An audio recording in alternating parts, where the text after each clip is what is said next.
Catherine was acting weird when we met at the Sub-Zero's festival. And Dunyarzad, did you save her? It's a really long story. We shouldn't disturb her.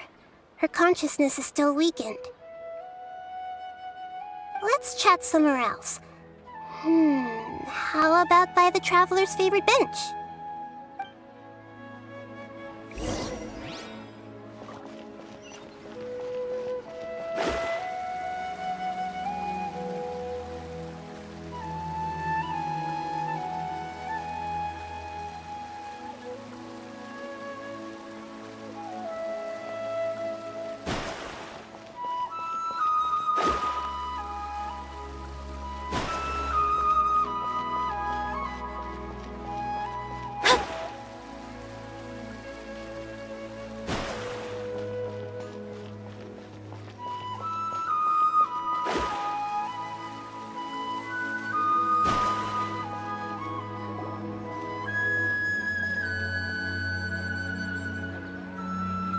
Let's talk about Dunyarzad first. It's such a relief that she's all right.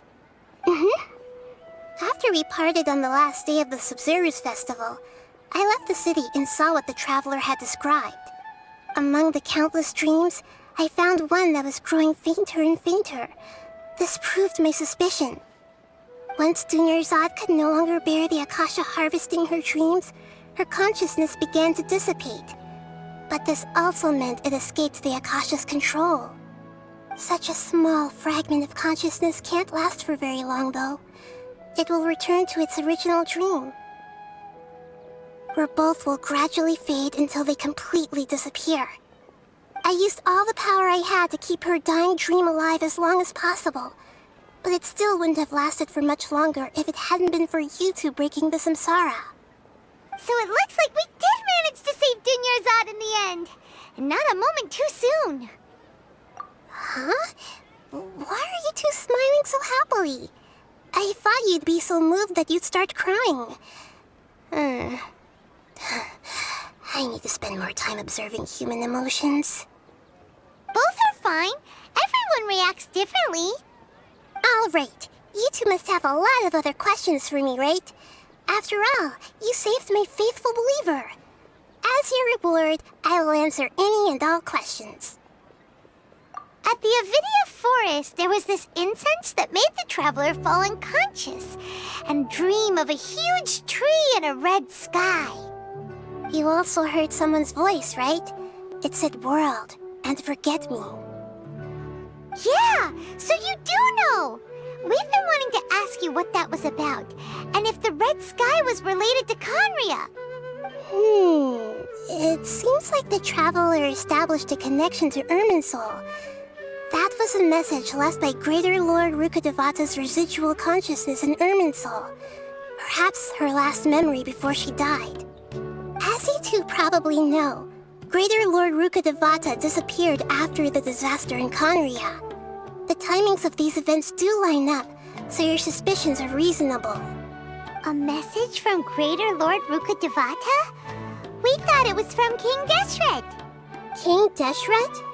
That god who died even longer ago? Some present-day desert dwellers still worship him. You probably just heard some of their conspiracies. Okay, so what does the message mean? I still haven't managed to decipher it. Even the Akasha isn't currently capable of doing that. Greater Lord Rukkhadevata's residual consciousness in Irminsul seems to be contaminated with something that has a very dangerous aura to it. Many devoted scholars go mad as soon as they connect their consciousness. I've warned the Academia about this many times, but people still keep falling victim to it. But I believe this is the key to saving Irminsul. That's why I've kept trying to decipher it. So the tree in the vision was Irminsul? Oh, Tighnari also said that Irminsul is sick. Is it because of the contaminated consciousness? But even if you can't figure out what that vision was all about, it seems like our search for you was all in vain. The Traveler wasn't affected after coming in contact with that consciousness. I've never seen anyone like that. With you here, we may have a chance at deciphering it. No, we must decipher its secrets. I've already eliminated all other factors that might affect Irminsul. This is the only one left. This puzzle has life and death at stake. It could determine Irminsul's fate, as well as Teyvat's. To be accurate, I'm using the Akasha as a medium to occupy Catherine's consciousness. How did you do that? Poor Catherine. Does this mean you can also occupy other people's consciousnesses? Theoretically, I can enter anyone's mind as long as they're wearing their Akasha terminal. The Akasha is the legacy of Greater Lord Rukkhadevata. As Lesser Lord Kusanali and the first Akasha terminal, my consciousness has always been linked to the Akasha. I've always respected my people's free will, so I've never actually occupied their consciousness.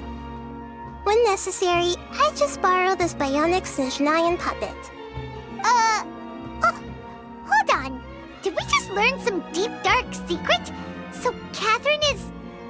No wonder Paimon felt something was off about her.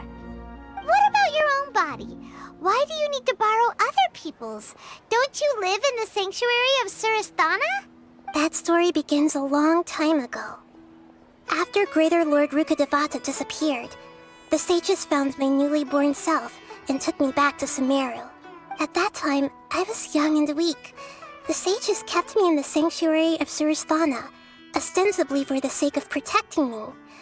But I've hardly heard from them since. However, I do understand that they had hoped to find Greater Lord Rukkhadevata instead of me, a symbol of her passing. So, the sages basically put their new Archon under house arrest? How dare they! Why don't you teach them a lesson, Nahida? In some ways, they aren't wrong. Greater Lord Rukkhadevata was omniscient and omnipotent.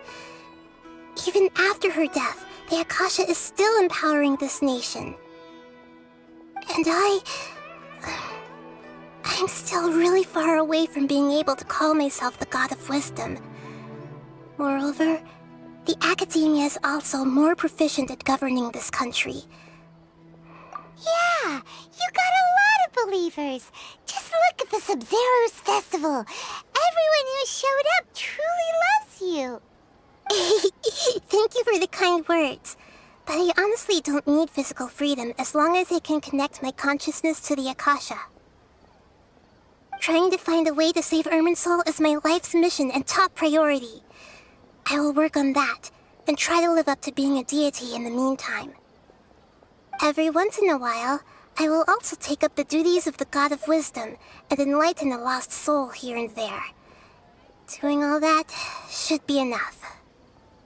There's never been any big problems with the Academia's governance of Sumeru. This is the first time I've seen them step out of line.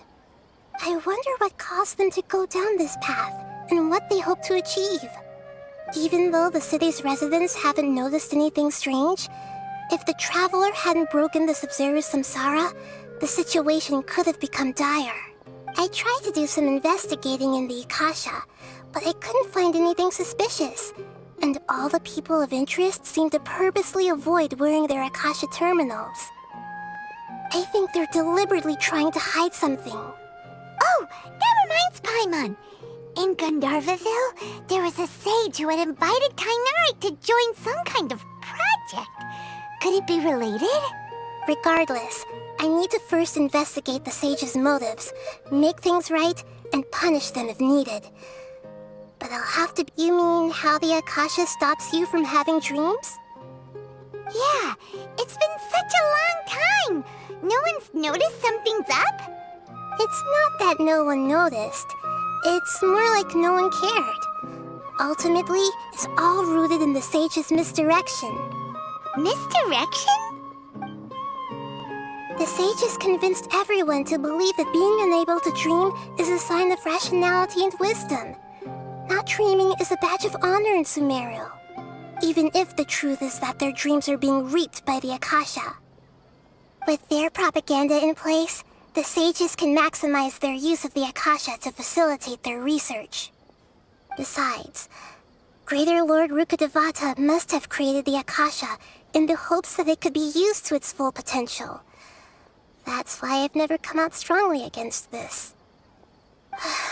Anyway, the perspective advocated by the sages drowned out any voices of doubt. By now, even those who never use Akasha terminals find it too shameful and embarrassing to talk about their dreams. Got it! I hope my answers were satisfactory, seekers of knowledge. To be honest, maintaining Dunyarzad's fading dream took a lot of mental energy. I think I may need to rest for a while. Oh, and you don't need to worry too much about the sage's activities for now. The Akasha won't be able to conduct another project on the scale of the Sub-Zero's Samsara in the immediate future. Go and get some sleep. Leave everything to us. What a relief. This is truly the most exhausting birthday I've ever had. Traveler? Paimon? Why am I here? Do either of you know? Maybe you were sleepwalking. You know you can't wake up a sleepwalker. We happened to walk by, so we thought we'd wait for you to wake up. I see. I should visit my maintenance personnel sometime. Oh, I'm fine. I better go. Thank you. We've spent quite some time in Sumeru City, but ever since we last said goodbye to Lesser Lord Kusanali, we haven't heard anything from her. Oh, we can't just keep waiting around like this. Let's go find Catherine and pick up some work so we can at least keep ourselves busy.